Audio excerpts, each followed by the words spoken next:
We're gonna take you through the day in the life of a soybean farmer, or more specifically, a soybean. This has been a highly requested video and we're really excited to finally share it, and I promise this will be the last time you see soybeans for this year. So this is how soybeans get from our field to the mill, where they become crayons, candles, printer ink, car upholstery, furniture, animal feed, hydraulic fluid, non-toxic and renewable biodiesel fuel, or building materials like countertops, floors, particle board, plywood glue, and carpet. Soon, they'll also be made into foam for coolers and refrigerators, which is really cool. Researchers are trying to find more ways to use soybeans as a renewable and more environmentally friendly replacement in many products. If you are alive, which you are if you're watching this video, your life is somehow enhanced by soybeans, whether it's in the food you eat, the household products you use, or in your house itself. And it all starts in a farmer's field. As the plants dry out and the beans reach maturity in the fall, they will need to be harvested with a combine before winter sets in. Our combine is a John Deere STS 9660.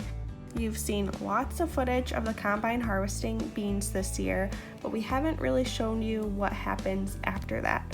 So as the combine hopper gets full and needs to be emptied, we will either drive the combine to a semi-truck to unload, as you saw earlier, or a tractor pulling a grain cart will meet the combine in the field.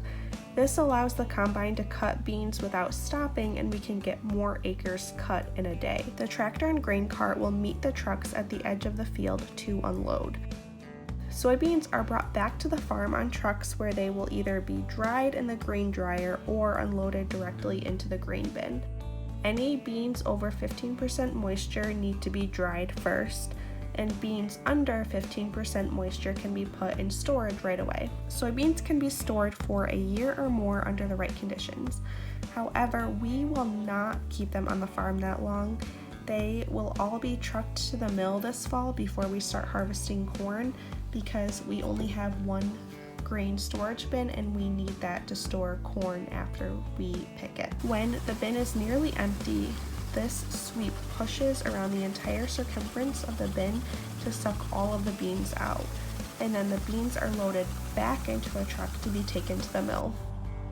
These days tend to start early in the morning because it's about a 30-minute drive for us and we want to be at the front of the line at the mill. Once we arrive at the mill, usually in the dark still, a sample is taken from the truck. They are testing the moisture, making sure the beans are non-GMO because that's what we told them we had, and making sure they are clean from disease and damage. Then the full truck is weighed before we unload the beans onto the grate on the floor. From here, augers and conveyors will transport the beans to much larger bins at the mill. Our empty truck is weighed once more before we leave. The mill will subtract the weight of the empty truck from the weight of the full truck. This equals the weight of the beans in the truck. We get paid by the bushel. The total weight of the beans will be divided by 60 to determine how many bushels of beans we grew. As of October 29th, 2021, the price of soybeans was $12.46 per bushel. Farmers growing non-GMO soybeans like ours are often paid more than that. However, lots of factors come into play here, and not every farm will get paid the same price. This is the process of taking soybeans from the field and selling it at the mill. I hope you enjoyed this video. Please like and subscribe if you haven't already.